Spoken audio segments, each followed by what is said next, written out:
Hey guys, tonight we are going to talk about a photograph. Just a single, solitary image, the kind you've seen 1,000 times.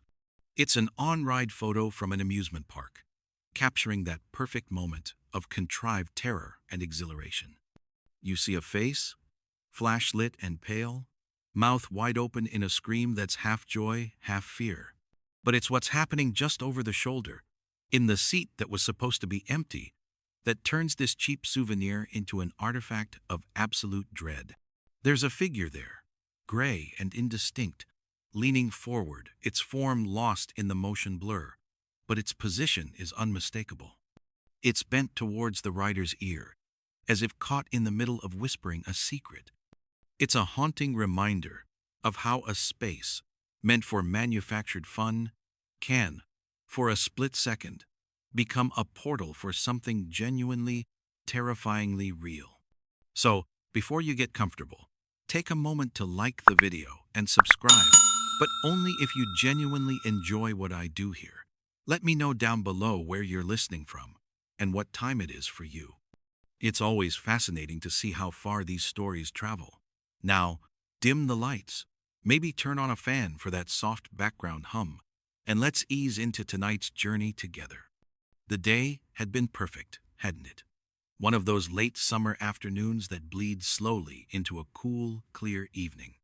The air in the park was thick with the sweet, sticky smell of spun sugar and the faint, metallic tang of ozone from the thrill rides. You'd spent hours chasing adrenaline, moving with the pulsing crowds from one colossal steel structure to the next. But now, a different energy was settling over the park. The families with young children were gone, the pathways were emptying, and the vibrant daytime soundtrack was being replaced by the melancholy chime that signaled the park's closing in 30 minutes. It was a time of pleasant exhaustion, the good kind of sore feet and a sun-warmed face. You were heading for the main gate, ready to call it a night, a triumphant day of fun behind you. But then you saw it, tucked away in a forgotten corner, almost swallowed by overgrown hedges and overshadowed by the newer, flashier attractions, was an old wooden roller coaster. Its entrance arch was shaped like the gaping maw of a serpent, the paint peeling in long strips like shedding skin. It didn't have a flashy digital sign, just a faded, hand-painted board that read, "The Umbral," a name that felt less like a brand and more like a warning. There was no line. None at all. Just a single, bored-looking teenager in a loose-fitting park uniform, leaning against the control booth and scrolling on his phone. He barely glanced up as you approached. You remember feeling a little flicker of something, not quite excitement, but a kind of nostalgic curiosity. One last ride, the perfect, quiet cap to a loud day. As you walked up the short, empty ramp, you noticed the quiet. The usual clatter and roar of the coaster were absent. It was waiting. You overheard the attendant say something to himself, a little sigh into the cooling air. "Always colder over here," he muttered, rubbing his arms before slouching back to his phone. You dismissed it. Of course it was colder. You were standing in the shadow of a massive wooden structure, away from the warmth of the crowds and the fried food stands. Still, an old story your grandfather used to tell popped into your head. Something about how some patches of land are just wrong. Sour ground, he'd called it, where strange things happen, and the air always feels a little bit thinner. You chose a car in the middle of the train. The vinyl on the seat was cracked, cool against your skin.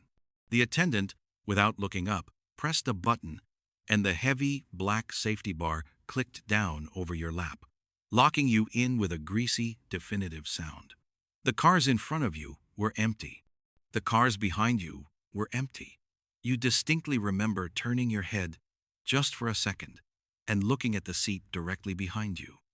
It was just a black, empty space, a molded plastic shell, waiting for a passenger it wouldn't get. The train lurched forward, rolling slowly out of the station and into the ride's first and largest structure, a huge barn-like enclosure that promised total darkness. The moment you entered that blackness, the air changed. It became heavy, still, and utterly silent, except for the rhythmic, hypnotic clack, clack, clack of the chain lift, pulling you upward. It's a strange phenomenon. What happens to the mind in absolute sensory deprivation? When your eyes have nothing to see and your ears have nothing to hear, your brain can begin to create its own reality. You start to see phantoms in the dark, hear whispers in the silence. You knew this, rationally, but the feeling of vulnerability was overwhelming. You were climbing, suspended in a void, and the darkness felt less like an absence of light and more like a physical presence. It felt like it was watching you. What is it about us? What is it about the human psyche that actively seeks out this kind of manufactured fear? Why do we pay money to be strapped into a machine and plunged into a terrifying abyss? And in that moment of willful surrender, do we inadvertently create a space for something else to join the ride? The chain lift stopped. For a heart-stopping second, there was absolute silence. Then, the plunge. You screamed, a rush of exhilarating terror as you plummeted through the unseen twists and turns. The wind whipped past your ears, and in the chaos of motion and darkness, a single, blindingly white light flashed. It burned a stark, skeletal image of the track's support beams onto your retinas for a split second. Then, you were back in the void, the ride eventually slowing, gliding smoothly back into the relative brightness of the loading station, your heart hammering a triumphant, joyful rhythm against your ribs. You were laughing, breathless. The ride was over, and you were completely, utterly alone. The heavy bar lifts with a pneumatic hiss, releasing you. You swing your legs out of the car, your knees a little unsteady, and step back onto the solid, reassuring platform. That familiar post-ride euphoria is washing over you, a giddy mix of relief and lingering adrenaline.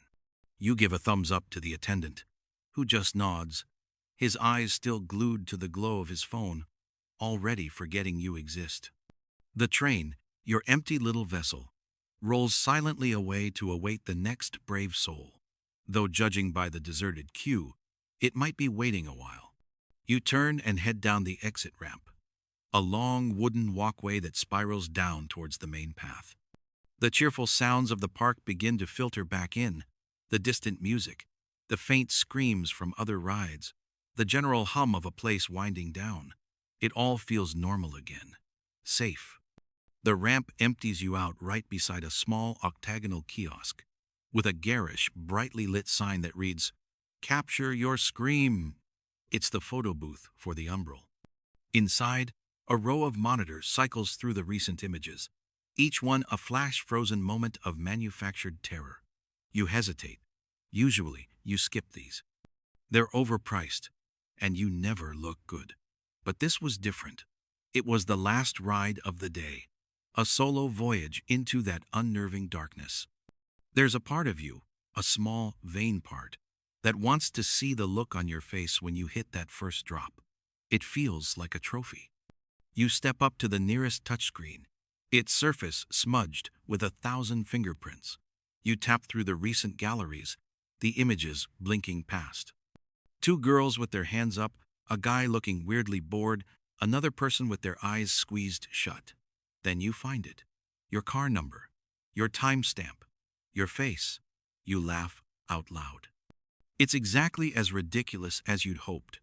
Your mouth is a perfect O of shock. Your hair blown back. Your eyes wide. It's the classic roller coaster scream face. A perfect, silly souvenir. You're about to hit the print button, ready to pay the exorbitant fee for this little piece of memorabilia. But your finger hovers over the screen. Something else has caught your eye. A detail in the background. In the chaos of the image, the motion-blurred wooden beams, the stark white of the flash against the oppressive black, there's something wrong.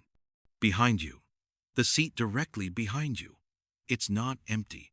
Your brain tries to correct the image instantly, to offer a rational explanation. It's a shadow, of course.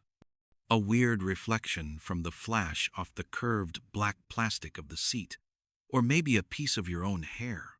or your jacket, whipped back in the wind to create a strange shape. You tell yourself these things, but you don't look away. You lean closer, your nose almost touching the cool glass of the monitor. The laughter has died in your throat. It isn't a shadow. Shadows follow the contours of the objects that cast them. This, this has its own shape. It's a smudge, a gray anomaly against the deeper black, but it has a definite form. It's hunched, humanoid. There's a vague suggestion of a head and a shoulder. It seems to be leaning forward, occupying the space right behind your own head. And this is the part that makes the blood run cold in your veins. Its position is impossibly deliberate. It isn't just sitting there. It's angled directly towards you, into your personal space. You stare, tracing its outline with your eyes. The form is indistinct, like a figure seen through thick smoke, but the posture, the intent, it's unmistakable. It is leaning in, as if to whisper something in your ear, right at the moment the flash went off. You remember an unsettling story from an old book on paranormal photography, a strange little detail about how some early spiritualists in the late 19th and early 20th centuries believed that camera film was more sensitive than the human eye. They claimed it could capture ectoplasmic forms or thought forms, energies and entities that exist on a different frequency, invisible to us, but somehow capable of burning their image onto the silver nitrate of a photographic plate. It was mostly dismissed as trickery, double exposures, and clever frauds. But looking at this screen, in this dying amusement park, the idea doesn't feel so fraudulent. It feels terrifyingly plausible.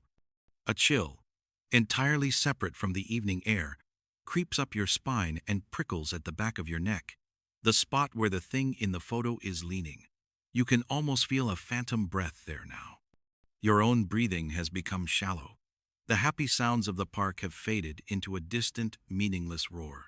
The world has shrunk to this flickering screen and the impossible passenger captured upon it. Your mind races, trying to hold on to logic. But what logic is there? You were alone. You checked. You remember the vast, echoing emptiness of the train. You remember looking back at that exact seat. It was empty. It was black. It was nothing. Is it possible for a camera to see what the eye refuses to? Can a mechanical lens, an unthinking sensor, become a more truthful witness to reality than our own consciousness, which is so adept at editing out the things that shouldn't be there? You have to have it. The need is sudden and overwhelming. This can't just exist on a screen. You need to hold it, to own the proof. Your hand is trembling slightly as you tap the print button. You fumble with your wallet, your fingers feeling clumsy and slow as you slide your card into the reader. You wait, your eyes locked on the small slot where the photo will emerge. It feels like an eternity. Then, with a soft whirring sound, it slides out. You snatch it, the glossy paper still warm. You don't look at it again. Not yet. You can't. You just hold it, image side down, in your palm. It feels heavier than a piece of paper should. It feels like evidence.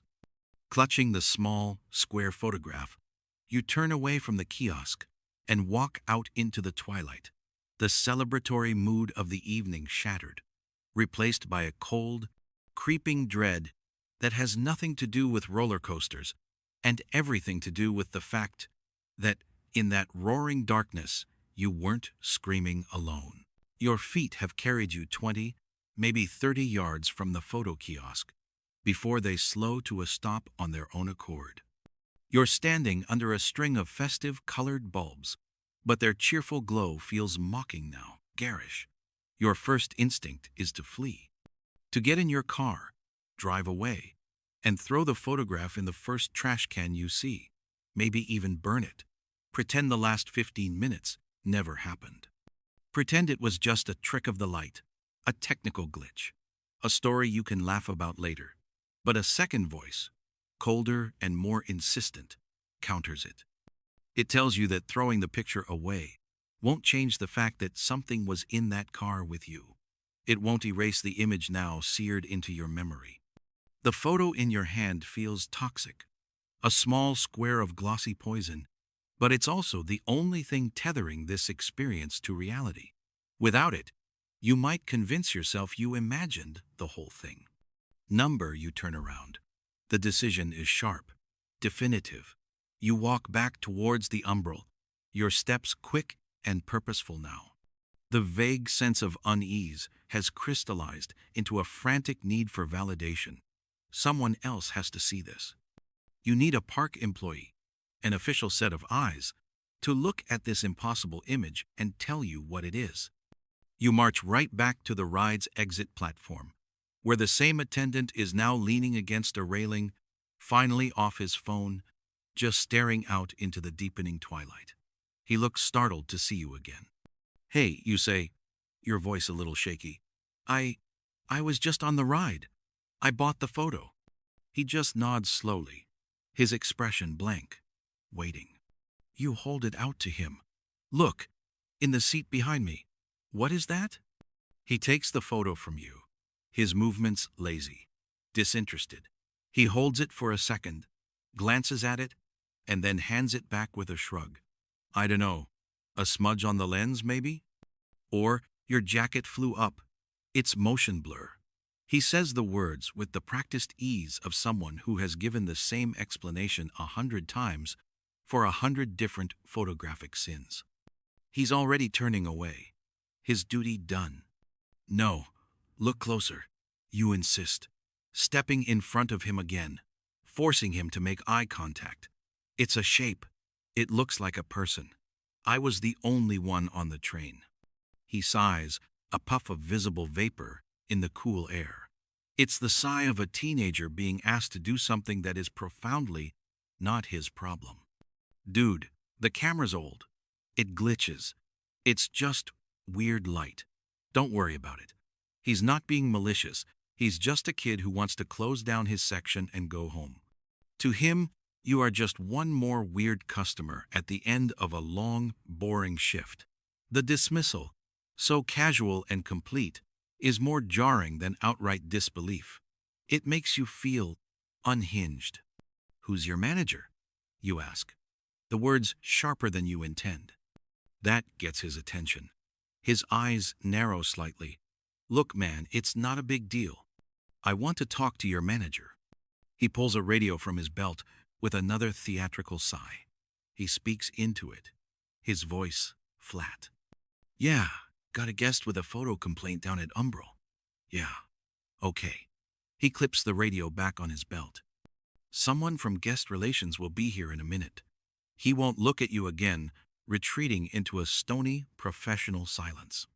You stand there, under the ride's gloomy architecture, the photo clutched in your hand, feeling profoundly, utterly alone. The world is rejecting your reality. A few minutes later, a woman arrives. She's older, in her 40s maybe, with a crisp uniform and a name tag that reads, Sharon, Park Supervisor. She has a forced, placating smile that doesn't reach her eyes. "Hello," she says, her voice radiating practiced calm. "I understand there's an issue with your souvenir photograph." You explain it all again. The empty train, the distinct memory of looking behind you, the figure. You hand her the picture, watching her face intently for any flicker of shock, of recognition, of anything other than polite indifference. She holds it up to the light, turning it this way and that. She even takes a small cloth from her pocket and tries to wipe the surface, as if the phantom might just be a fingerprint. "I see what you're referring to," she says. Finally, her tone still perfectly modulated. "It's a fascinating example of pareidolia." She says the word like it's the answer to everything. That's the psychological phenomenon, where the brain perceives familiar patterns, especially faces, in random or ambiguous stimuli. Like seeing animals in clouds, or the man in the moon. She's giving you a science lesson. It's infuriating. "This isn't a cloud," you say, your voice dangerously quiet. "This is in a specific place, with a specific posture. It's leaning towards me. Her smile tightens just a fraction. The high-speed camera, the intense flash in total darkness, the motion, it all creates a chaotic environment for the camera's sensor. We get photos with light streaks, strange reflections, and distorted shapes all the time. I've worked here for nearly 15 years.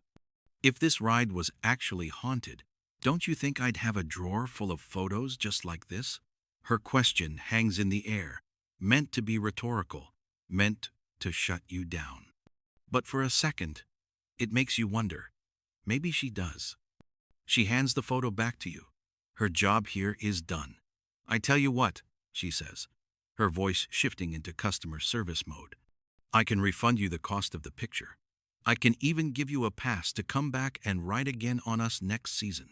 The offer of a free ride back into that darkness feels like a slap in the face. When objective proof is met with such ingrained practiced denial, what are you supposed to do?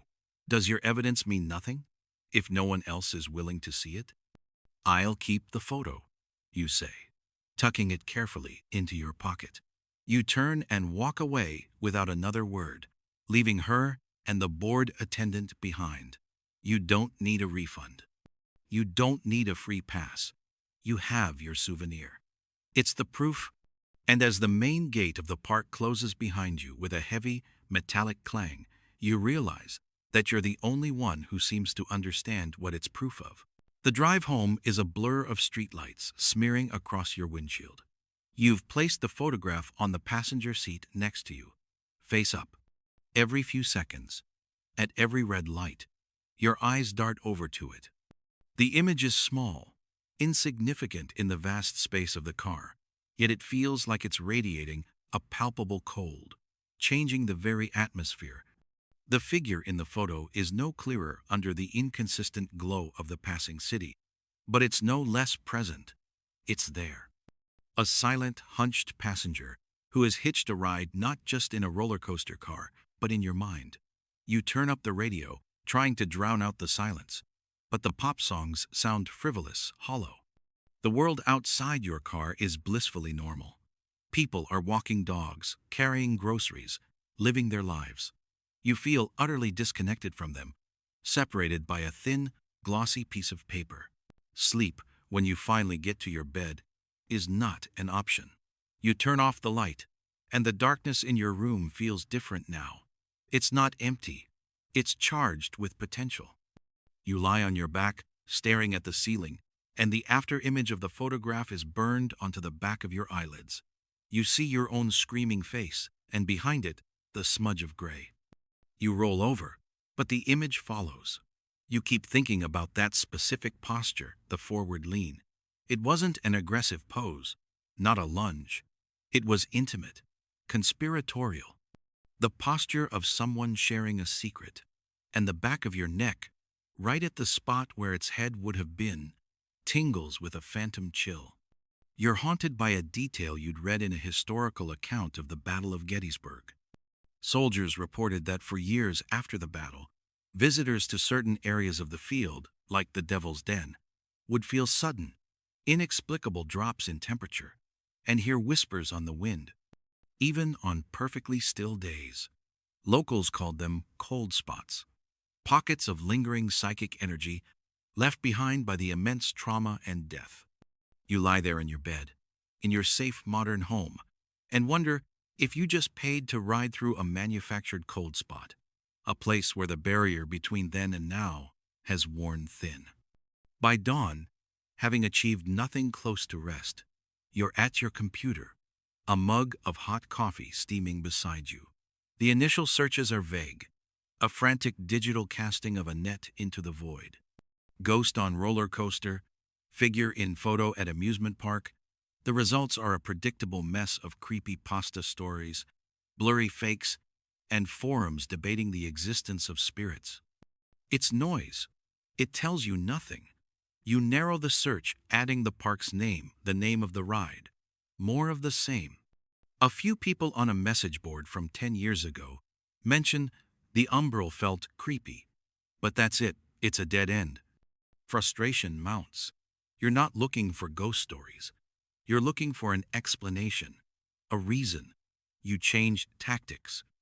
The problem might not be the ride. The problem might be the ground it's built on.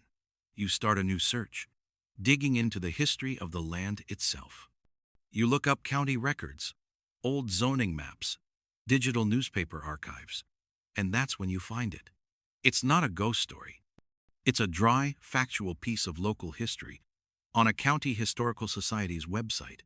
Before the land was sold to a development corporation in the mid-1952nd, before there were any plans for an amusement park, that sprawling plot of land on the edge of town served a very different purpose.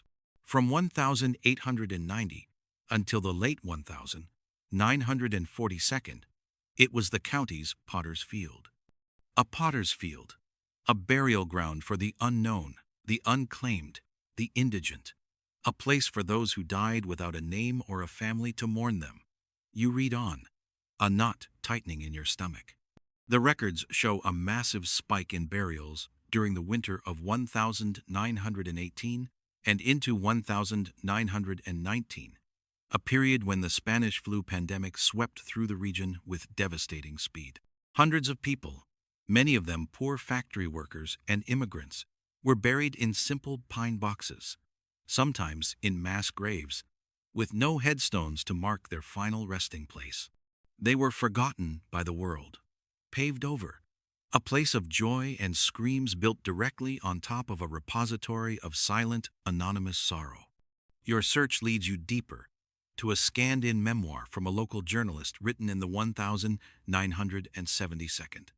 He mentions the construction of the park in the 50s and includes a strange little anecdote he heard from one of the original construction foremen. The foreman said that when they were clearing the land, especially the wooded, hilly section on the western edge where the umbrel now stands, his crews were unsettled. Tools would go missing and reappear in strange places. They complained of a pervasive, heavy silence in that specific area, a spot the crewmen nicknamed the Dead Acre because it seemed even the birds and insects were quieter there. The foreman laughed it off as superstition, but he admitted that they had an unusually high number of accidents and equipment malfunctions in that one sector. They rushed to get that part of the job done, to lay the foundation, and to move on. You lean back in your chair, the coffee forgotten, now cold. You pull up a satellite map of the park and trace the snaking serpentine path of the umbrel with your cursor. It sits precisely on the western edge, the hilliest and most remote part of the property, just as the old foreman's story described. Is it possible for a place to hold on to the memory of what it was? Can the sheer weight of so much forgotten suffering leave an imprint, an echo that still resonates decades later? You look at the photo, sitting on your desk. The figure isn't just a random anomaly anymore. It's a passenger from that forgotten history, a resident of the potter's field, a ghost from the Dead Acre, drawn to the noise and the energy maybe, or just continuing its silent, lonely vigil in the dark. The knowledge that the park is built on a potter's field reframes the entire experience. It's no longer just a random haunting. It's a haunting with a context, a deep and sorrowful history. The cheerful artifice of the park now seems like a grotesque mask pulled over a face of forgotten tragedy. You start to think about the name of the ride itself, the umbrel. An umbra is the darkest part of a shadow, the point of total occlusion. It's a strangely poetic, almost literary name for a roller coaster. It feels deliberate, too deliberate for a simple thrill ride. Was it a coincidence? Or did some long-ago marketing executive or ride designer have a sense of macabre irony? Your focus narrows from the land to the attraction itself. The photograph is your anchor, but the roller coaster is the vessel. You need to know its story. You begin a new line of investigation, this time searching for the history of the umbrel. You look for its construction date, its designer, any articles from the park's opening day. At first, the search is frustratingly slow, yielding only modern reviews and park maps. But by digging into news archives from the late 1962nd, you finally find what you're looking for. A series of articles about the park's newest, most ambitious attraction. The Umbral opened in the summer of 1969. It was touted as a marvel of its time, not the tallest or fastest wooden coaster, but one of the longest and most psychologically thrilling, thanks to its extended sections of complete, disorienting darkness. It was designed by a man named Alistair Finch, a reclusive and somewhat eccentric coaster architect known for his intense, atmospheric rides. One article quotes him at the ride's opening ceremony. "We are not selling speed," he said. "We are selling a journey into the unknown, a moment of true, primal fear in a safe container." A safe container. The words seem to mock you from across the decades. You keep digging. An old structure like that, it has to have a history of incidents. All old coasters do. You search for accidents, injuries, anything connected to the Umbral. You find mentions of minor issues. A chain lift malfunction in the 82nd that left riders stranded for an hour. A brief closure in the 92nd for a structural reassessment. Standard stuff. Nothing that explains the figure in your photo. But then, buried deep in the search results, you find a link to a digitized local newspaper from October 1972, 3 years after the ride opened. The headline is small, not front-page news, but it makes your breath catch in your chest. Minor incident at amusement park ends in tragedy. You click the link. The article is short, just a few paragraphs.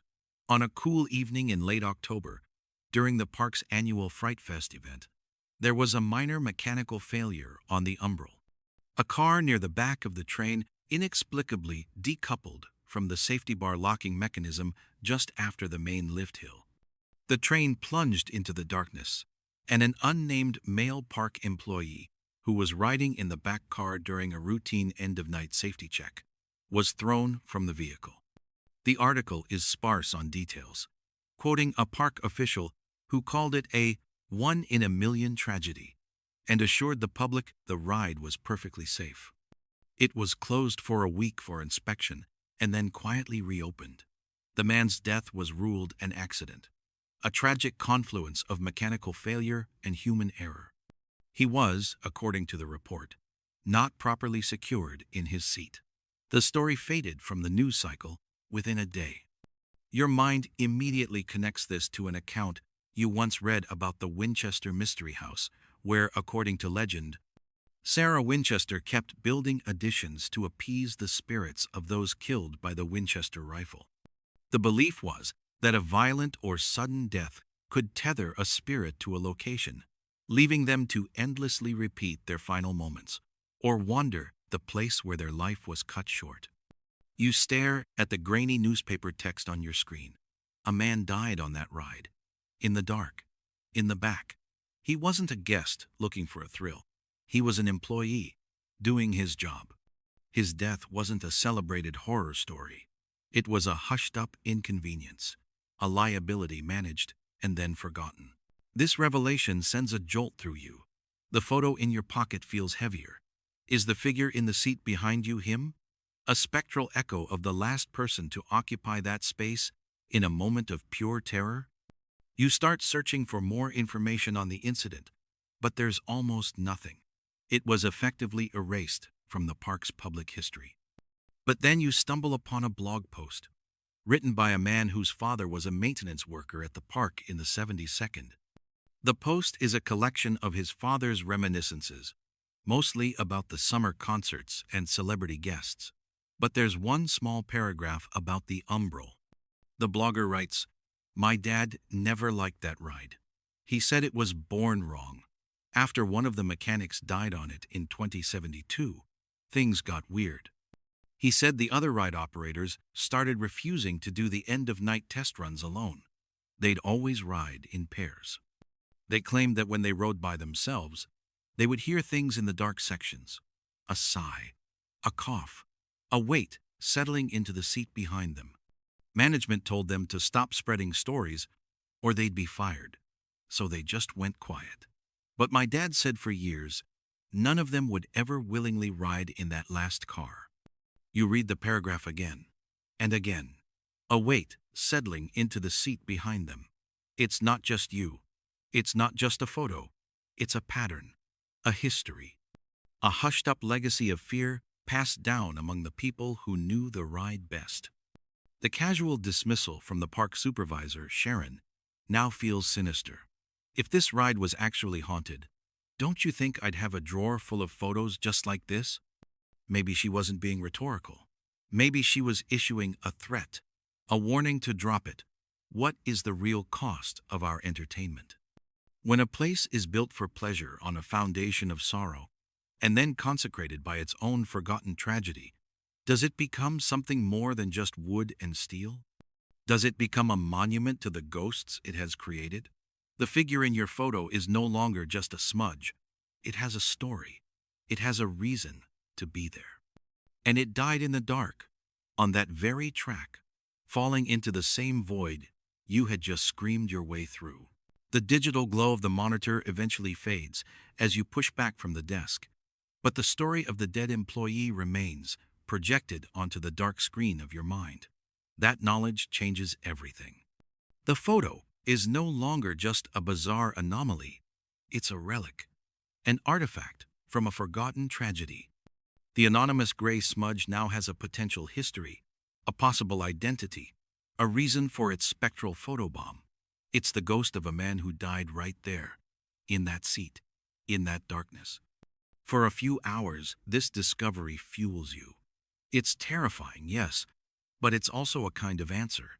It imposes a narrative onto the chaos.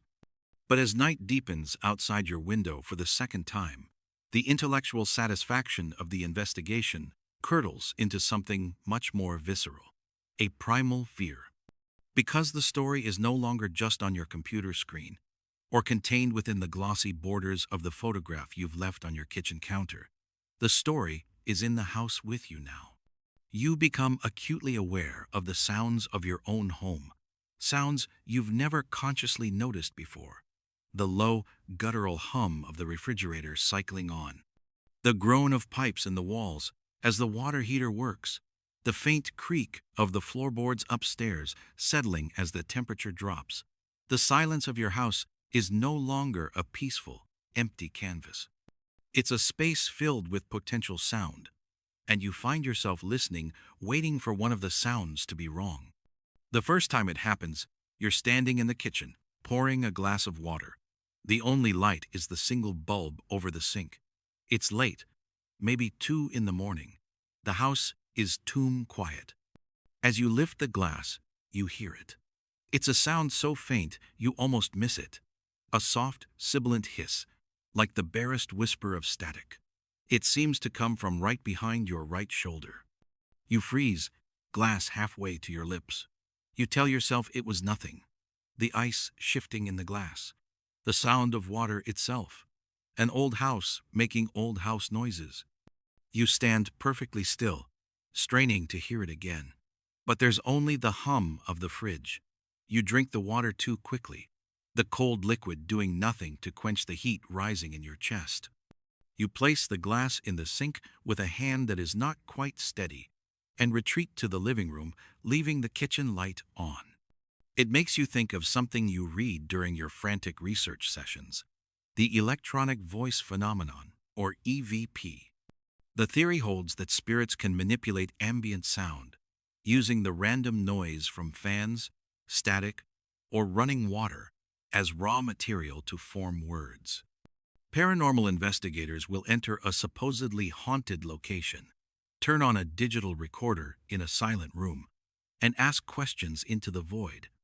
Upon playback, they claim to hear faint, whispered answers buried in the white noise voices that weren't audible at the time of the recording. They believe that a spirit's voice exists on a frequency our ears can't normally detect, but which a sensitive microphone can. You sit on your sofa in the silent living room and wonder if your own ears, hypersensitized by fear, are starting to do the same thing. A few nights later, it happens again. This time, you're in bed, drifting in that hazy, vulnerable state just before sleep. It's clearer this time. Not a whisper of words, but a sigh. A soft, weary exhalation of breath, so close to your ear that you actually flinch, turning your head sharply on the pillow. Your heart hammers against your ribs. The sound was so distinct, so undeniably human. You are wide awake now, all thoughts of sleep annihilated. You strain your ears in the darkness, listening past the sound of your own frantic pulse. Nothing. Just the oppressive silence of a room that you know, with a certainty that defies all logic, is not empty. This reminds you of a story your grandmother used to tell about her next-door neighbor, an elderly widow named Mrs. Gable. After her husband of 50 years passed away, Mrs. Gable began to tell people she could still hear him in the house. She'd hear his distinct, heavy-footed tread on the basement stairs. She'd hear the soft cough he always had, right in the middle of the night. Everyone treated her with a gentle, pitying kindness. They said it was just grief, playing tricks on her mind, the brain creating echoes to fill the profound absence. A psychological reaction to loss? You find yourself clinging to that explanation. Maybe that's all this is. You've been so consumed by the story of the dead employee, by the tragic history of the land, that your own mind is now generating the haunting. It's an echo of the trauma you've uncovered. But then comes the question, the one that keeps you awake until the gray light of dawn. An echo of whose trauma? Mrs. Gable was haunted by the memory of love. Are you being haunted by the memory of a stranger's violent death? The whisper, the sigh. It doesn't feel like it's born from your own mind. It feels intrusive, alien. It feels external. And worst of all, it feels familiar. It has the same proximity, the same intimate, terrifying closeness as the figure in the photo. It's the sound that accompanies the image. You get out of bed, walk through the quiet house to the kitchen, and pick up the photograph from the counter. You stare at the hunched gray shape. You are no longer just looking at a picture of a ghost. You're looking at the thing that is now whispering in your ear when the lights go out. The horror is no longer contained in a souvenir. It has followed you home. It has crossed the threshold. And you have no idea how to make it leave. The haunting has become too personal, too intimate. The whispers in the dark corners of your own home have pushed you past the point of quiet contemplation. You feel a desperate, urgent need to externalize it, to push this experience back out into the world and see if it sticks. You need to know if you're the only one. So, you turn to the great, chaotic public square of the modern age, the internet. You decide to post the photo, not on your personal page, not for friends and family to see. That would invite concern, pity, psychiatric evaluations. You need a place built for this kind of mystery, a community that thrives on the unexplained. You find the perfect subreddit, a large forum dedicated to paranormal mysteries and unexplained phenomena. It's a place where believers and skeptics clash, where personal anecdotes are scrutinized, and where images are dissected with forensic intensity. You write out the story, carefully, methodically. You detail the circumstances, the last ride of the night, the empty train, the moment of discovery at the photo kiosk. You mention the casual dismissal by the park staff. You deliberately leave out the deeper history you've uncovered, the potter's field, the employee's death. You want to see what people come up with on their own. You want an unvarnished reaction to the primary evidence. You attach a high-resolution scan of the photograph. You title the post simply, "Figure in an empty roller coaster seat behind me. Park says it's a glitch." Then, with a deep breath, you click Submit. For the first hour, there's nothing.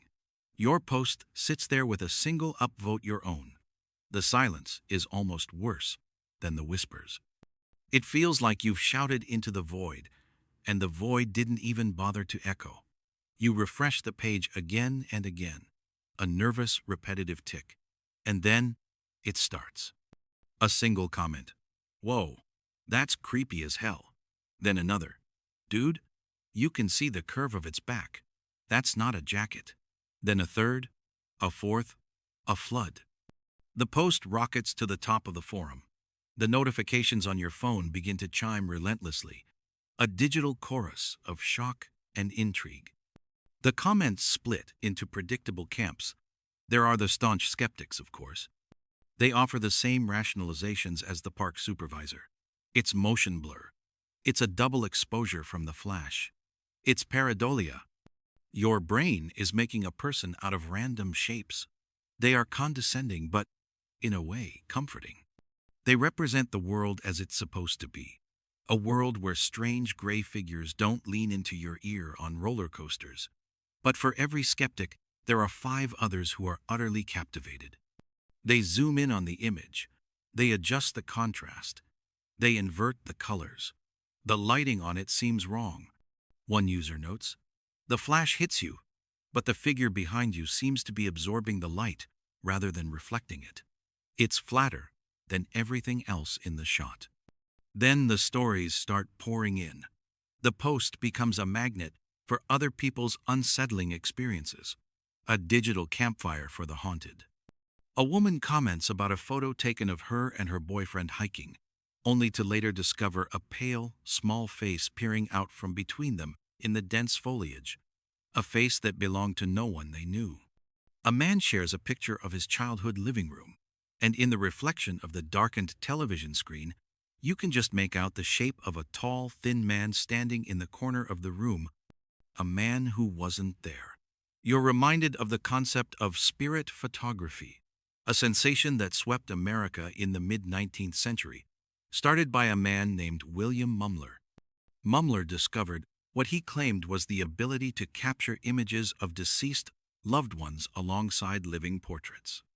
While he was eventually exposed as a fraud, using pre-exposed plates to create his ghostly images, the phenomenon he unleashed spoke to a deep human desire, the wish for proof that we are not alone, that the dead are still with us. Your post, in a way, has become a modern-day William Mumler exhibit. Amidst the flood of comments, one thread catches your eye. A user with a screen name that suggests they are a local to the area of the amusement park posts a comment that makes the hair on your arms stand up. "I know this park," they write. "My grandfather worked there his whole life. He always told us to stay away from that old wooden coaster. Said it was bad luck. Said something bad happened there a long, long time ago." A flurry of replies bombards the comment. "What happened? Tell us more.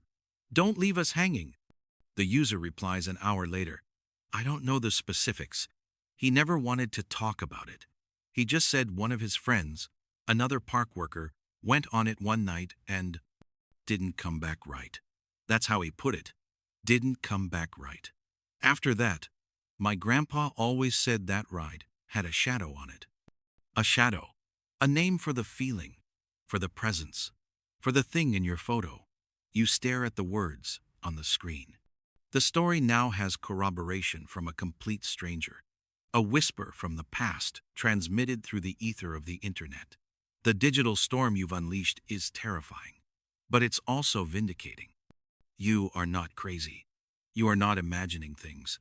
The photo is real, and the entity in it has a history, a reputation. Does sharing a horror lessen its power, or does it simply spread the terror further like a contagion? You've invited the entire world to look over your shoulder into the darkness behind you. And the world is looking. But as you scroll through the hundreds of comments, a chilling question forms in your mind.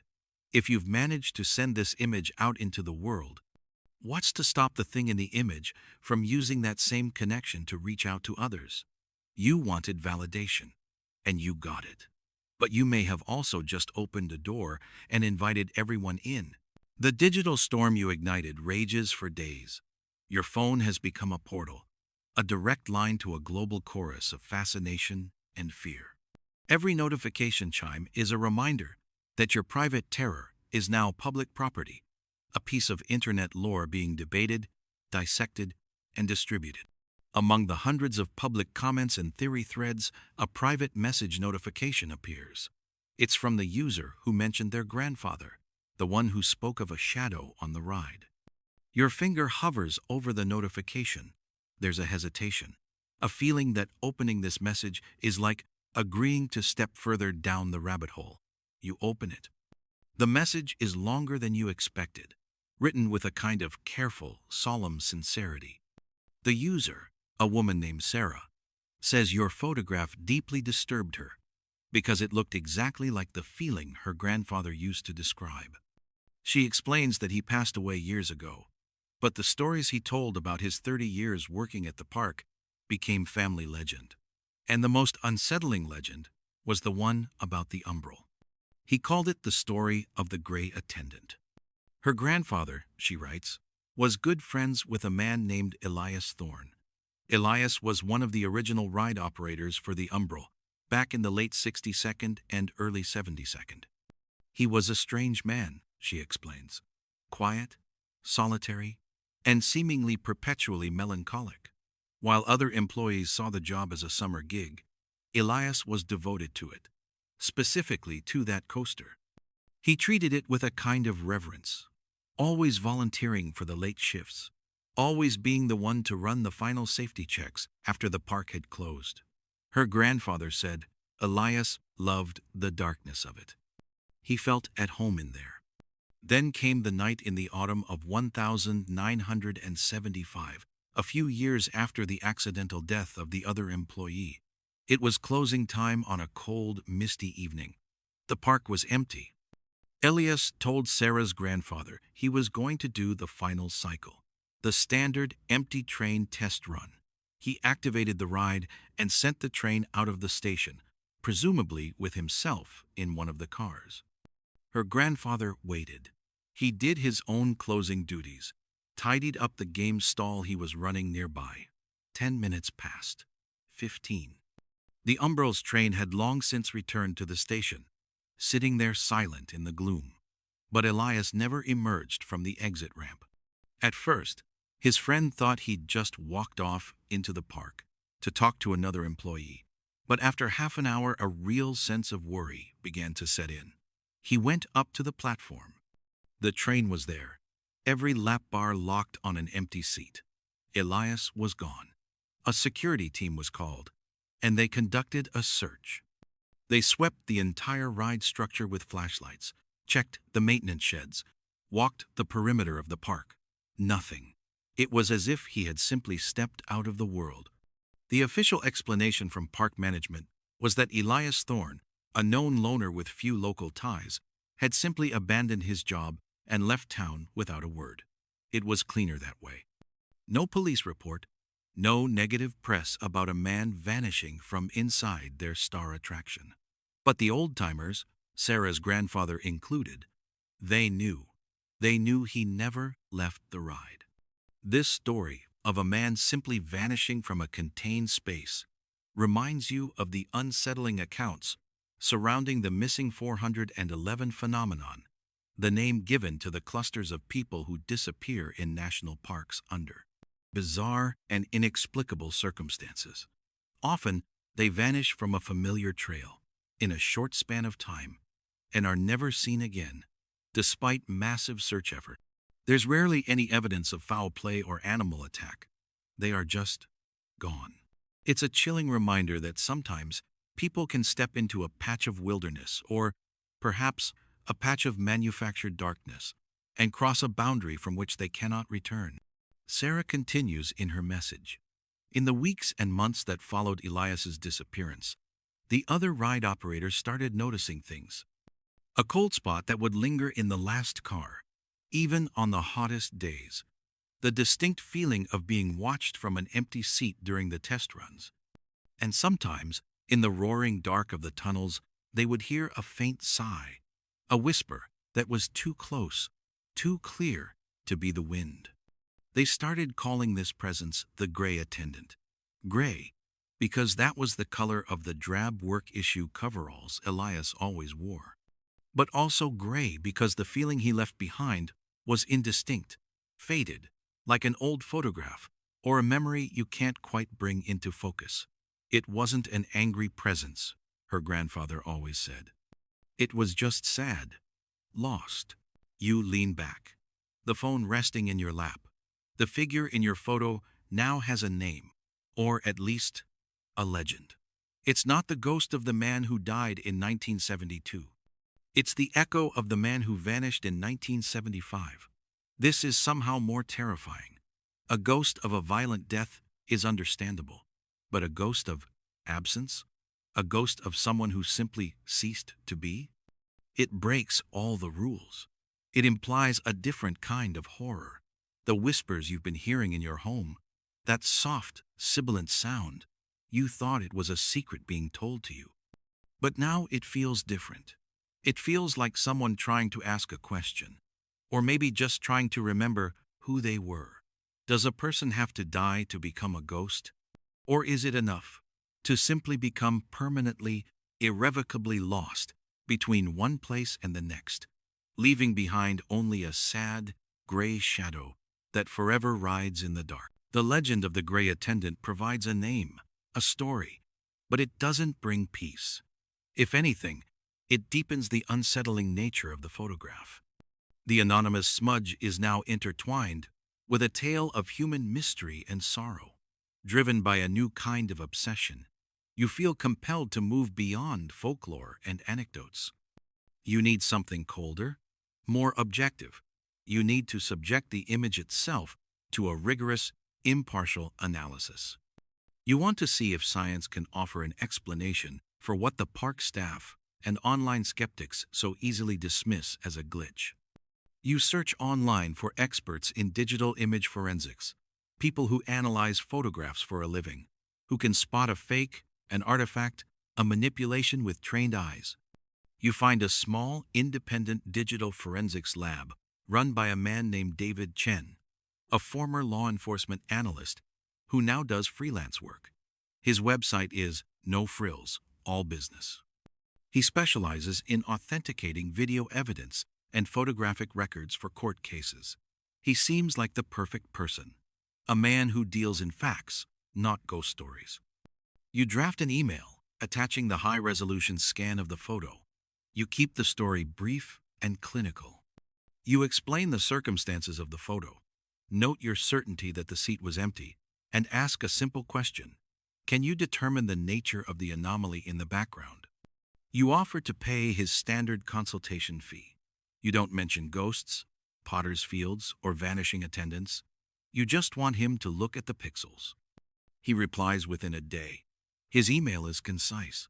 Interesting image. I can run it through a few diagnostic filters. Send the fee to the account below. I'll send you a full report in 48 hours. The detached professionalism is exactly what you need. It feels like you're finally taking control, turning this terrifying, ethereal experience into a manageable data set. For 2 days, you wait, a nervous energy buzzing under your skin. You resist the urge to go back to the forums, to lose yourself in the chaotic sea of online speculation.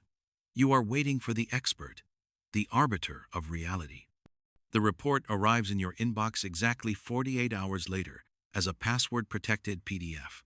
You open it, your heart pounding a slow, heavy rhythm. The document is 12 pages long, filled with technical jargon, graphs, and side-by-side image comparisons. The first few pages are what you expect. Chen confirms there are no signs of digital manipulation. The image file's metadata is intact and consistent with the make and model of the on-ride camera system the park uses, information he apparently looked up. The pixel density is uniform. There are no telltale signs of layering, cloning, or digital insertion. In short, he writes, whatever this is, it was there when the photo was taken. It is not a post-production fraud. This is vindication, but it's not the part that makes you lean closer to the screen. The next section is titled Light and Shadow Analysis. Chen explains that the camera's powerful flash creates a predictable pattern of light and shadow. He includes a diagram showing how the light radiates from the flash unit, strikes you, and casts a shadow on the seat behind you. He then shows the photograph in question. The flash illuminates you perfectly. Your shadow is cast exactly where it should be, But the gray figure has no shadow of its own. It's illuminated by the flash, yet it casts no shadow onto the seat back behind it. This is a significant anomaly. Chen writes, an object occupying physical space should, under these lighting conditions, cast a discernible shadow. This shape does not. The final section of the report is the one that truly chills you. It's titled Thermal Signature Analysis. Chen explains that while it's impossible to do a true thermal reading from a standard photograph, some advanced filters can analyze the way light interacts with surfaces to make a rough estimation of temperature variance. He includes a color-coded version of the image. Your face, your arms, the metal bar, they all glow in faint shades of yellow and orange, indicating the heat of a living body and reflected energy. The background, the wooden structure, the track, it's all rendered in cool blues and greens. But the figure, the gray smudge, is different. It's a deep, dark violet black. Chen writes, the light in this specific area is not just absent, it appears to be actively absorbed. The filtered analysis suggests this anomaly represents a significant cold spot in the image, an area with a temperature distinctly lower than its immediate surroundings. The estimated variance is between 10 to 15 degrees Fahrenheit. I cannot account for this discrepancy with any known photographic or environmental artifact. It is, from a purely technical standpoint, inexplicable. An unnatural cold spot. The words leap off the page. You remember the bored ride attendant muttering to himself, "Always colder over here." You think of the historical accounts of cold spots at Gettysburg, the lingering psychic chill of a traumatic event. You recall the old maintenance worker's story, passed down through his son, about a cold spot that would linger in the last car of the train. It's all connected. The folklore, the first-hand accounts, and now, the data. Science, which you had hoped would provide a rational explanation, has instead only deepened the mystery and validated the most terrifying aspects of the folklore. The report sits open on your screen, a sterile scientific testament to the impossible. The figure in your photograph defies the laws of light and thermodynamics. It is a shadow that casts no shadow. It is a void in the shape of a man. This objective analysis is far more terrifying than any ghost story. A story can be dismissed as fantasy, but how do you dismiss data? How do you argue with a spectral signature that a machine can read even if the human eye cannot? The question of what was in the car with you has now evolved. It's no longer just a ghost. It is a verifiable anomaly, a tear in the fabric of the reality we think we understand, captured in a single flashlit moment. And the expert's final, chilling conclusion offers no comfort at all. I can tell you what this anomaly is not. It is not a glitch, it is not a fake, and it is not a reflection. I cannot, however, tell you what it is. The expert's report lies open on your screen, a monument of digital logic pointing to an illogical conclusion. For days, you've been haunted by a question: what is this thing? But David Chen's analysis, in its cold, detached certainty, has answered that as much as science ever can. It is a shadowless, cold anomaly that was physically present in that car. The question of what has hit a dead end, a wall of inexplicable physics. And so your mind, desperate for a foothold, pivots to the only question left, not what, who. You pull up Sarah's message again, the story of the gray attendant. You compare the two narratives in your head. First, there's the mechanic from 1972, a victim of a clear, tragic, violent accident. His story fits the classic ghost template, a spirit tethered to the site of its traumatic death. But then there's Elias Thorne, the man who vanished in 1975. His story is quieter, stranger. It's about absence, not violence, a slow fade out of existence. The forensics report echoes that feeling. The figure in your photo isn't lashing out. It isn't bloody or monstrous. It's a void, A place where the light and heat have gone missing. A shape that absorbs energy and gives nothing back. It feels less like a violent echo and more like a profound and lasting emptiness. It feels like Elias. Giving the ghost a name. The idea takes root. A name is a handle, a way to grasp something ungraspable. You have a name, Elias Thorne, but you have no face. Your investigation shifts again, away from the paranormal forums and into the mundane archives of public life. You need to see him. You need to bridge the gap between the gray smudge in your photo and the living, breathing man he once was. You start with the basics: online ancestry sites, public records databases. You have a name and a general location. You find a few mentions of an Elias Thorne living in the area in the 1970 census, but no other details. No family listed. A ghost in the public record long before he became a ghost on a roller coaster. The breakthrough comes from a more old-fashioned source. You find a website dedicated to digitizing old high school yearbooks from across the country. It's a long shot, but you type in the name of the local high school from that era. You select the yearbooks from the mid to late 1962nd, cross-referencing with the probable age Elias would have been. You scroll through page after page of hopeful, smiling black and white faces, a sea of forgotten hairstyles and teenage dreams. And then, in the 1966 edition, you find him. His picture is on a page with 3 other students who weren't part of any club or team. The others, as they're sometimes unofficially known in yearbook parlance. The photo is a standard head and shoulders shot. Elias Thorne. The name is printed right below it. You just stare. He looks both young and impossibly old at the same time. He has dark, deep-set eyes that seem to absorb the camera's flash rather than reflect it, just like the figure in your photo. There's no smile, not even a hint of one.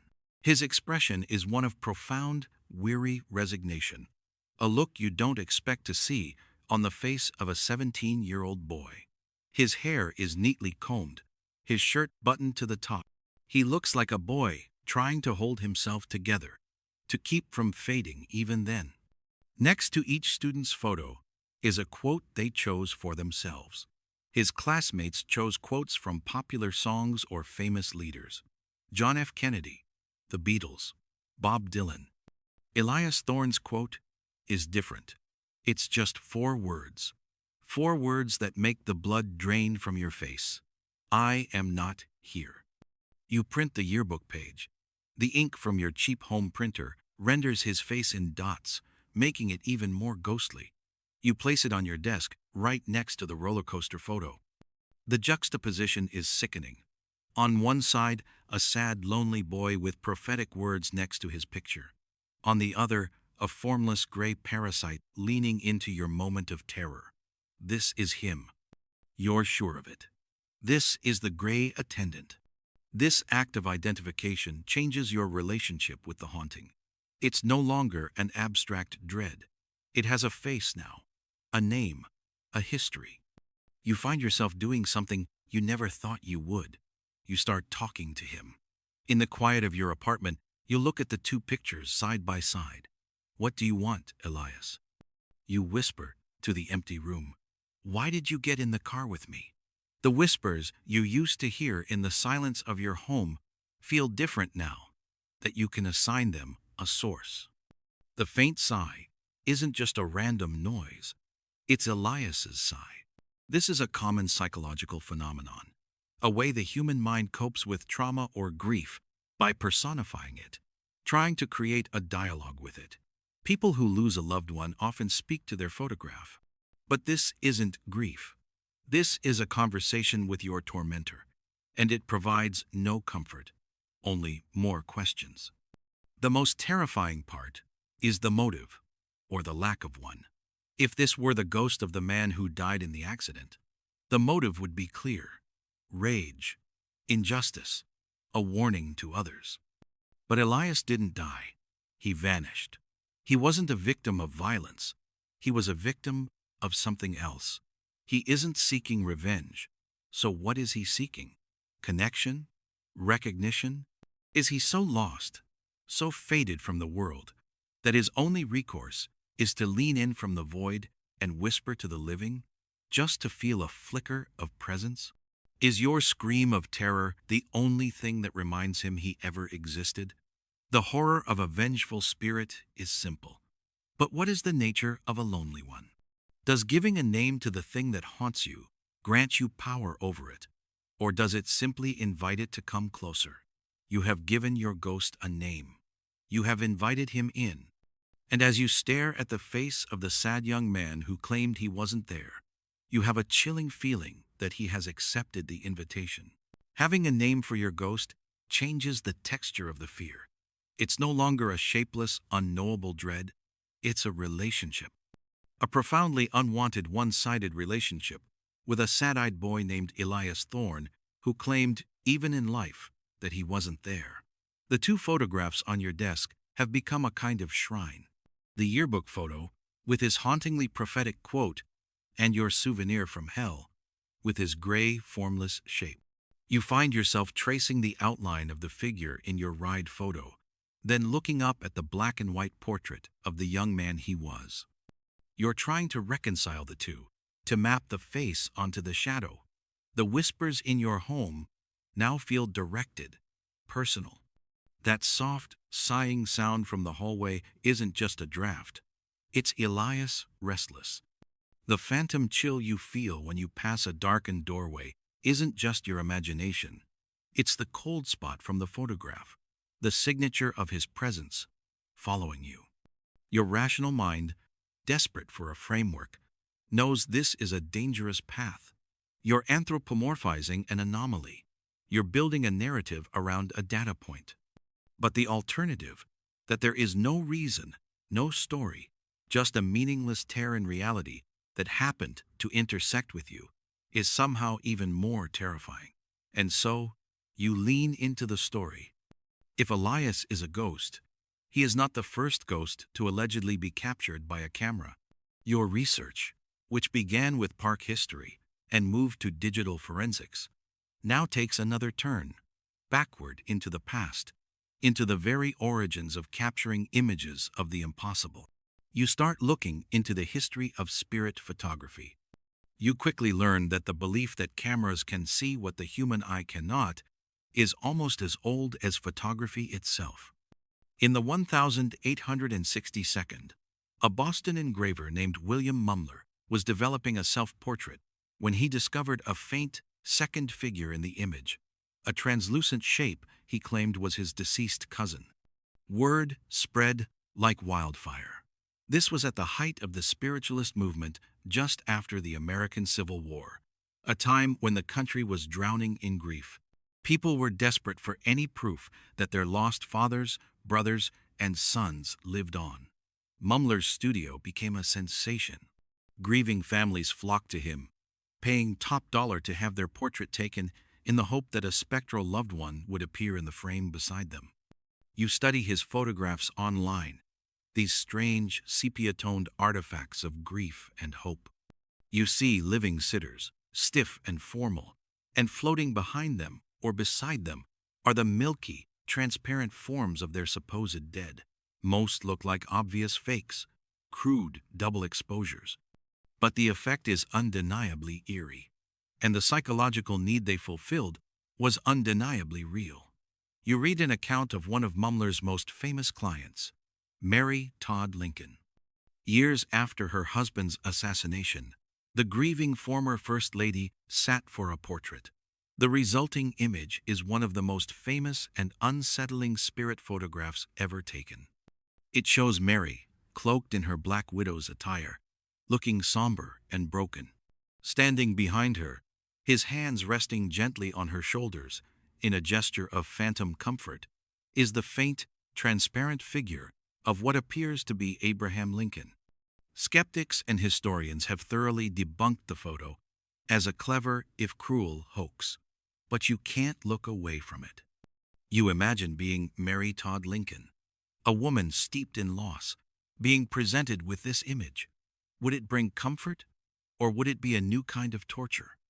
a constant, visible reminder of the ghost that already haunted her every waking moment.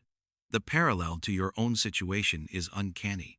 You, too, have a photograph of a presence behind you. But your figure isn't offering comfort. It's leaning in, whispering. It's not the ghost of a loved one. It's the ghost of a stranger. A sad, lost boy who has latched onto you for reasons you can't begin to fathom. What is it about the medium of photography that invites these intrusions? A camera is just a machine for capturing light. It's objective, unthinking. It doesn't have beliefs or fears. Maybe that's the key. Our own brains are too good at filtering reality, at dismissing the fleeting shadow in our peripheral vision or the faint voice on the wind.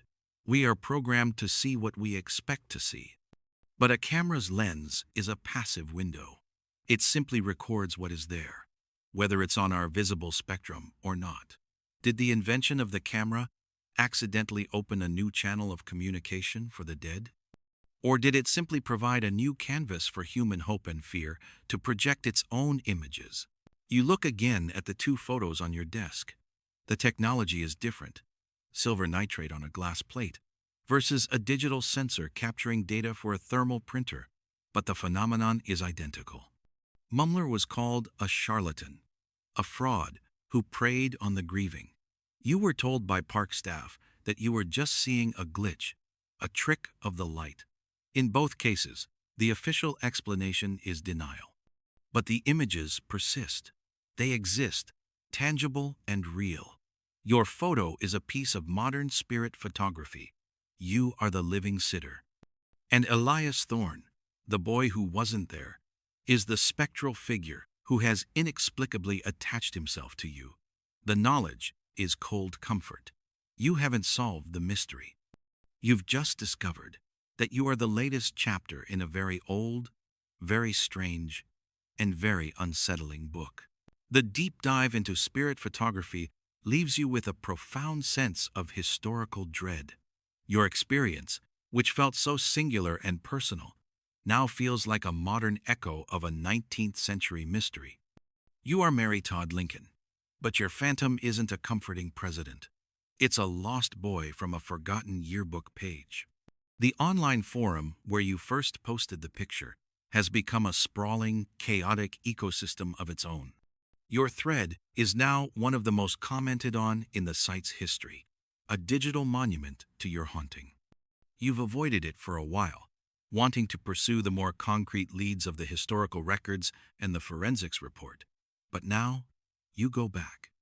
You want to see if your newfound context changes how you see the public's reaction. You scroll through pages and pages of new comments. The debate between skeptics and believers rages on. But something new has started to happen. Buried within the noise are comments from other people who claim to have had strange experiences at that same park, and some of them are starting to post their own photos. At first, they are grainy and inconclusive. A strange light flare near the old carousel, an odd misty shape in the background of a family photo near the park's main fountain. Your rational mind, conditioned now by weeks of intense focus, dismisses them as wishful thinking, people seeing ghosts in the pixels because they want to be part of your story. Then, one post stops you cold. It's from a man who says he visited the park with his family about 5 years ago. He writes, "I never thought anything of this photo until I saw yours. My daughter rode the Umbrel. She was in the front car. I always thought the weird smudge in the back of the photo was just a water spot on the lens or something. But now, I don't know." He attaches the image. Your breath catches. The photo is taken from a slightly different angle than yours, showing the front of the train as it crests a small hill in the dark. His daughter is in the foreground, hands in the air, a joyful scream on her face. But in the background, in the last car of the train, there is something there. It's not as clear as the figure in your photo. It's fainter, more ethereal, but the shape is unmistakable. It's a dark, vaguely human form, hunched in the seat. It's in the exact same location as the figure in your photo. It's the gray attendant, Seeing it in someone else's happy family picture is somehow more violating, more obscene, than seeing it in your own. It's a confirmation that this isn't just about you. Elias is not your ghost. He belongs to the ride. A chilling memory from a book on paranormal research surfaces the concept of a repeating or residual haunting. The theory posits that some ghosts aren't intelligent, conscious entities at all. They are more like psychic recordings, an echo of a traumatic or highly emotional event impressed upon a specific location. These apparitions often repeat the same actions over and over: a ghostly figure walking down the same hallway every night, a spectral scream heard at the same time each year. They don't interact with the living because they can't. They are just echoes of the past, playing on a loop. For a moment, this idea offers a sliver of comfort. Maybe the figure in the photo, the whispers you hear, aren't directed at you. Maybe you just happened to be in the room while the psychic tape was playing. But as you scroll further, another photo appears, and this one shatters that comforting theory. A woman posts a photo from only a few months ago. It's of her and her husband, seated in the middle of the train. In the background, in that same last car, is the hunched gray shape, but its posture is different this time. In your photo, it was leaning towards your ear. In the first man's photo, it was just sitting there, a slumped shape. In this new photo, it's leaning forward, but its form is angled slightly towards the other side of the car, as if it were about to whisper to the empty space next to where it was sitting. This is not a simple repeating loop. The entity is changing its position. It's interacting with its environment in subtle ways. This suggests a kind of awareness, a consciousness.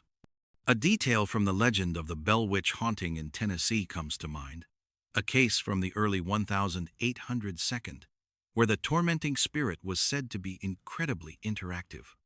It would hold conversations, move objects, and physically attack members of the family, its behavior changing based on who was in the room and what was being said.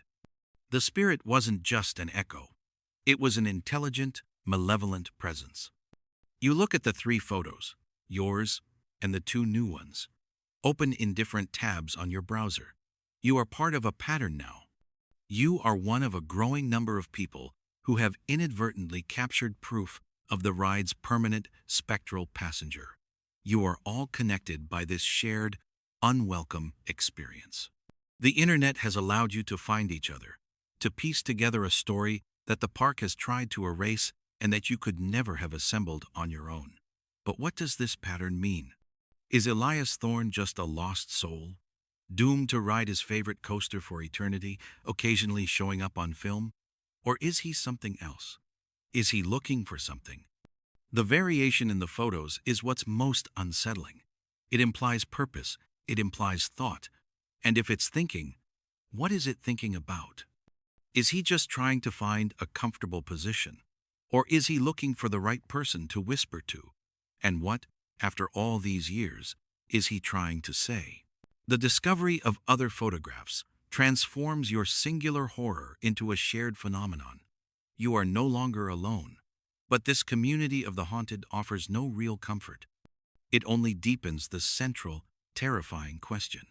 The photos show slight variations in the figure's posture, suggesting it isn't a mindless recording.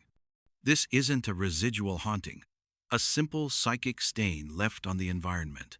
That would be unsettling, but understandable. This feels different. The subtle shifts in its position from photo to photo imply a level of awareness which forces you to confront the most fundamental question in all of paranormal study. Are you dealing with an intelligent haunting, or just an echo of old pain? You think back to the stories of Elias Thorne, the sad, quiet boy who felt he wasn't there even when he was alive. His disappearance was not a moment of sharp, violent trauma that would imprint itself on a location like the mechanic's accidental death. His was a story of a slow fade, a quiet erasure. Perhaps his spirit isn't an echo of his end, but an echo of his entire being, quiet, unobtrusive, and barely there. The ghost is not replaying a single moment of terror. It is replaying a lifetime of feeling like a shadow. The different positions in the photos might not be a sign of conscious thought, but more like the subtle, unconscious shifts a person makes while lost in thought, a spectral fidgeting over decades. This line of thinking leads you down a strange philosophical path. What is a ghost, really? Is it the soul of a dead person? A conscious entity with memories and intent? Or is it something more elemental? You recall reading about the stone tape theory, a hypothesis popularized in the 1972. The theory suggests that certain materials, stone, wood, water, can absorb and store psychic or emotional energy from living beings, much like magnetic tape records sound. A traumatic event or a period of intense, prolonged emotion could be recorded into the fabric of a place. The haunting, then, isn't the ghost of a person, but a playback of the person's energy. The umbral, a massive structure of wood and steel, built on a potter's field and consecrated by death and disappearance, would be the perfect recording medium. If Elias was in a state of profound depression or dissociation for years, constantly riding that coaster, steeping himself in its darkness, perhaps the structure itself absorbed his melancholy. The figure in the photo isn't Elias Thorne's interactive spirit. It is Elias Thorne. It's the sum total of his sadness, his loneliness, his feeling of not being there, all recorded and stored in the wood and steel of the ride, playing back in faint, ghostly snatches for anyone sensitive or unlucky enough to tune in. The whispers you hear aren't a message, they're feedback. The cold spot isn't a supernatural phenomenon. It's a psychic energy void, a spot where the recording of his presence absorbs the ambient emotional heat. This theory is compelling. It's scientific sounding, impersonal. It turns the ghost from a thinking entity into a natural, albeit unexplained, phenomenon. It makes you a witness to a psychic weather pattern, not the subject of a targeted haunting. But it doesn't quite fit. It doesn't explain the feeling of intimacy, the directness of the pose in your photograph. It doesn't explain the whispers starting in your home, miles away from the recording. The stone tape theory requires proximity to the source. The haunting should have stayed at the park. You remember a chilling anecdote from a paranormal investigation case file you'd read about. A family who moved into a new house began experiencing classic signs of a haunting. Footsteps, disembodied voices, objects moving. They learned the previous owner had died in the home. They assumed it was a standard residual haunting, an echo tied to the house. But then the activity began to focus on their teenage daughter. The whispers would call her name. Objects in her room would move. The activity was following the person, not the location.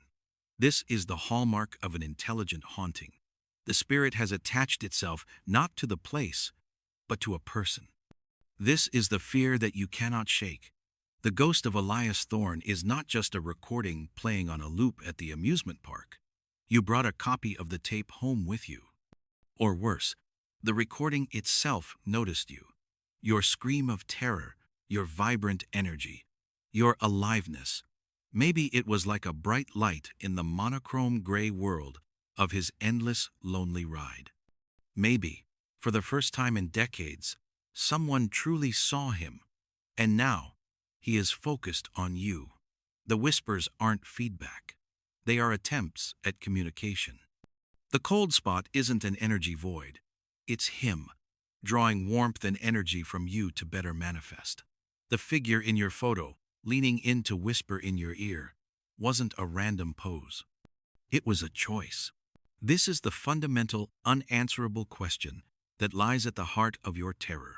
Is the ghost of Elias Thorne a tragic, passive echo of a sad life, a phenomenon to be studied from a safe distance? Or is it an active, conscious, and lonely intelligence that has now fixated on you for reasons you will never understand? Is it a looping recording of pain, or is it a thinking entity that chose you? Both possibilities are terrifying in their own way. One condemns you to be forever haunted by a natural law you can't comprehend, and the other condemns you to be the sole focus of a ghost's lonely, unknowable attention. You look at the photo again, at the shadow leaning towards you, and you realize you will never know the answer. And that uncertainty is the most haunting thing of all. The unanswerable question, intelligent spirit or psychic echo, becomes the central axis around which your life now rotates. The line between rational investigation and obsessive paranoia has been completely erased. The world outside your front door feels distant, unreal. The ordinary concerns of work, friends, and daily life seem trivial, like a movie playing on a screen in another room. Your reality has been hollowed out and replaced by this single, all-consuming mystery. The haunting is no longer an event that happened to you. It is your new state of being. And this new state has begun to leave deep, permanent scars on your psyche. You stop sleeping in total darkness. You leave a lamp on in the hallway, casting a low, golden light into your bedroom. But the light is not a comfort. It just creates more shadows, and you find yourself staring into the dark corners of the room, watching for a shadow that moves when it shouldn't. The silence of your home, once a sanctuary, has become an agony of anticipation. You play music constantly, not for enjoyment, but to create a blanket of sound, a buffer of white noise to drown out the potential for a whisper. You can't remember the last time you sat in true, peaceful quiet. Your relationship with other people begins to fray. Conversations feel pointless. When friends talk about their jobs or relationships, you nod and smile, but your mind is elsewhere. It's with Elias. It's in the cold, dark tunnels of the umbral. It's dissecting the thermal signature on a forensic report. How can you care about their mundane problems when you are living with a ghost? How do you explain to them that you can't go to a crowded movie theater? Not because you're feeling antisocial, but because the darkness and the crush of bodies make your skin crawl with a claustrophobic terror you never knew before? You feel an intense aversion to crowds, to being surrounded by people, because every stranger standing behind you, in line at the grocery store, is a potential threat, a shape in your peripheral vision that sends a jolt of pure adrenaline through you. You remember reading about soldiers returning from war with PTSD. They described a state of hypervigilance, where their nervous system is permanently locked in fight-or-flight mode. They can never fully relax. Every loud noise is a potential explosion. Every shadow could be an enemy. You are living in a similar state of perpetual, low-grade terror. Your enemy is just quieter. Your battlefield is your own quiet home. You've lost weight. There are dark circles under your eyes that no amount of sleep can erase. Your world has shrunk to the size of a photograph and the ghost it contains. A particularly human reaction to this kind of prolonged, inexplicable fear is the desperate search for ritual, for a sense of control. You find yourself developing small, superstitious habits. You never leave a room without looking behind you. You find you can no longer sit with your back to an open door. You start saying Elias's name out loud when you feel the chill in the air. "I know you're here, Elias." You'll say to the empty room, "Just leave me be tonight." It's a plea, a negotiation with a phantom. You're talking to your ghost as if it's a difficult roommate. It's the only way you know how to cope, to turn the formless dread into a tangible problem that can, perhaps, be managed. One evening, you're on the phone with your mother. Her cheerful, oblivious voice is like a dispatch from another planet. "You sound tired," she says. "Are you getting out enough? You seem so distant lately." You want to scream. You want to tell her everything. You want to tell her about the photograph, the potter's field, the boy who wasn't there, the whispers. But how could you? It would sound like madness. It would break her heart. So you lie. "Just busy with work, Mom." You know how it is. The lie feels like a betrayal, but it's also a form of protection for her and for you. It solidifies your isolation. You are the sole keeper of this terrible secret. The life you had before you stepped onto that roller coaster is gone. It was erased in a single, bright flash in the dark. You are now a different person. A person who has seen something they shouldn't have, who knows that the tidy boundary between the world we see and the world we don't is terrifyingly thin. The psychological toll is immense. The fear, the isolation, the obsessive thoughts they have remade you.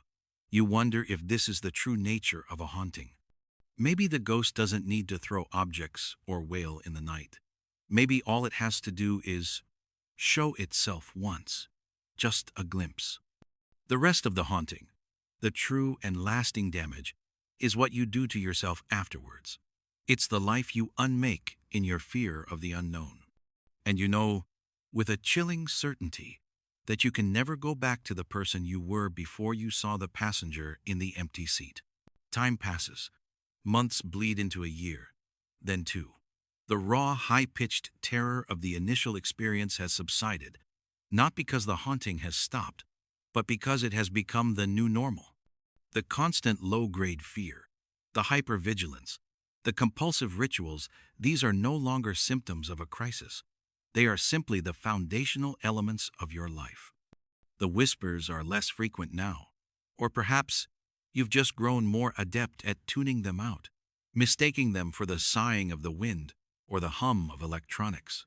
You have, in a way, adapted. You have learned to live with your ghost. One day, out of a morbid curiosity you can't quite suppress, you search for the amusement park online.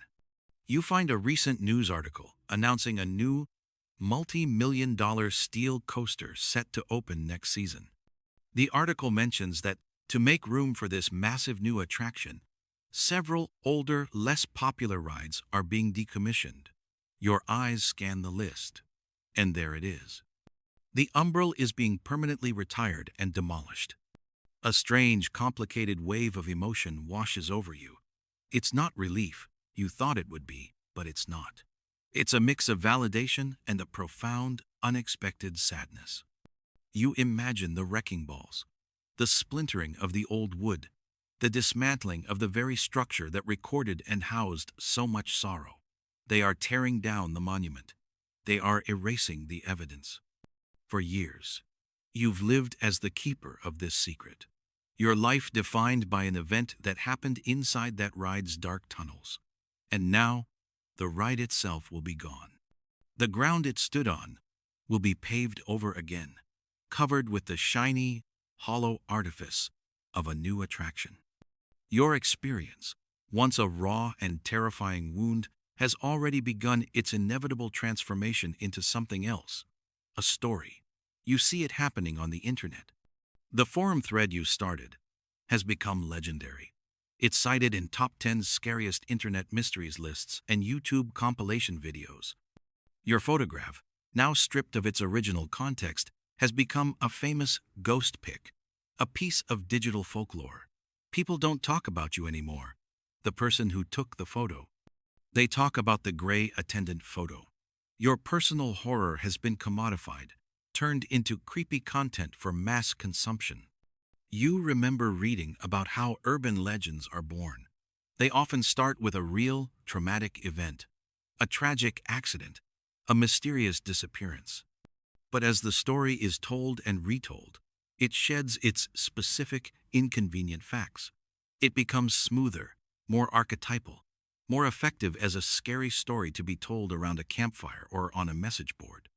The nuance of Elias Thorne's sad, quiet life is lost. The specific details of the forensic report are forgotten. All that remains is the hook, a ghost on a roller coaster. You are no longer the protagonist of your own story. You have become a footnote in the urban legend that your life has become. There's a strange, bitter irony in this. In an effort to be seen, to be validated, you shared your story with the world. And the world, in its insatiable appetite for content, consumed it and stripped it of its truth, leaving you more isolated than ever. You carry the real story, the weight of the potter's field, the face of the sad boy in the yearbook, The feeling of phantom breath on your neck, but that story is yours alone. The public only knows the legend. It's a particularly modern form of haunting. To see your own trauma turned into entertainment for strangers, while you are left to live with the quiet, unglamorous reality of the scars. Does demolishing the ride set the spirit of Elias Thorne free? Or does it just make him homeless? The thought is deeply unsettling. If his energy was tied to the structure, what happens when that structure is obliterated? Does he simply fade away into nothingness? A final, complete erasure? Or does his sad, lonely consciousness, now untethered from its anchor, seek out a new place to reside? You think of the other people who posted their own photos, the other witnesses. Will they notice a change? Will the whispers in your own home grow louder, more insistent, now that your ghost has nowhere else to go? The destruction of the ride doesn't feel like an ending. It feels like a dangerous new beginning. The truth you carry is heavy. The personal, psychological toll is a secret you will keep forever. The world has its ghost story, a fun little chill for a dark night. But you have the ghost, and you are left to wonder, as the legend grows, what happens when a ghost's home is destroyed and all it has left is you? The news of the demolition becomes a quiet, final postscript to the public story. Online, the forums flicker with a brief resurgence of interest before moving on to the next viral mystery. The umbral is gone. Its wood is landfill. Its steel is scrap. The ground where it stood, that old potter's field, is now buried under the concrete foundations of a bigger, louder, more colorful distraction. The world has moved on, as it always does. The ghost story you unleashed has become just that, a story, detached from its horrifying origins, its truth buried deeper than the unmarked graves the ride was built upon. The only remaining artifacts of what really happened are the digital images scattered across the internet, your own indelible memories, and the original glossy photograph. You keep it in a simple wooden box on a high shelf in your closet. You don't look at it often anymore. You don't need to. The image is permanently etched into your mind, but you will never destroy it. To destroy it would feel like a lie, a final act of denial. It would be an attempt to pretend that the last few years didn't happen, that you are not the person you have become. The photograph is no longer a piece of evidence to be analyzed or a mystery to be solved. It's a relic, a sacred object from a terrible pilgrimage. It is the definitive artifact of the single moment your reality cracked open, and you saw, just for a fraction of a second, what was on the other side. You've come to a place that isn't peace, but a kind of weary acceptance. The search for answers, for a definitive explanation that would either neatly debunk the event or cleanly categorize it, is over. You accept that you will never know. You will never know if Elias Thorne was a conscious spirit who chose you, or a looping psychic echo you just happened to tune into. You will never know if he vanished into another dimension, or simply died alone in the woods, his body never found. You will never know what he was leaning in to whisper. The ambiguity, which was once the source of your frantic terror, has become the foundation of your new reality. This reminds you of historical accounts of people who claim to have been touched by fae or otherworldly beings. In old folklore, these individuals were often left permanently changed, fae-led or pixie-led, forever walking a line between our world and another. They were never quite right again, their gaze always a little distant, as if listening to a sound no one else could hear. You feel a strange kinship with them. You have been touched by something from outside the borders of the known map. You've come back, but you didn't come back all the way. A part of you is still in that dark, cold roller coaster car, with the unknowable passenger beside you. And you realize, in your quietest moments, that he is still beside you. The whispers have faded. The cold spots are infrequent, but his presence is a permanent part of your inner landscape now. He is no longer a terrifying intruder. He is a part of your own shadow. You have accepted your ghost. You have accepted that your life is a haunted one. What does it truly mean to see something impossible? Does it break your mind? Or does it simply force you to accept that the world is infinitely larger, stranger, and more terrifying than you had ever been led to believe? You no longer look for the logic in it. You just carry the weight of the knowledge. The veil is thin. The dead are not silent. And sometimes, when you scream into the darkness, something screams back, not with its own voice, but with a whisper meant only for you. The photo in the box on the shelf is the proof. You are its keeper, and you will be until the day you become a shadow yourself. And so, our story comes to its quiet, unsettling close. The photograph sits in a box, a square of glossy paper holding an impossible truth, a permanent record of a moment when the veil between what we know and what we fear wore impossibly thin. The questions it raised were never truly answered, were they? They simply faded, like the ghost itself, from a loud, terrifying shout into a constant, low, ambient hum of dread in the background of a life forever changed. The real haunting isn't always in the startling slam of a door or the wail in the hallway. Sometimes it's in the quiet aftermath, in the slow, creeping realization that your perception of the world has been permanently, irrevocably altered. It's the knowledge that you can build a theme park on top of a graveyard. You can pave over the sorrow and forget the names, but you can't erase the energy of what happened there. That energy waits. It lingers in the cold spots, in the dark, in the silence between screams. And every now and then, when the conditions are just right, it will lean in from the darkness and remind you that it's there. It reminds you that we are all just temporary passengers, riding through a world filled with shadows we can't see, unknowable histories we can't comprehend, and quiet, lonely ghosts who just want to be noticed, even for a second. The story of the gray attendant is over, but the feeling remains a faint chill on the back of the neck, a sudden reluctance to look at old photographs too closely, a lingering question about what might be sitting in the empty space right behind you.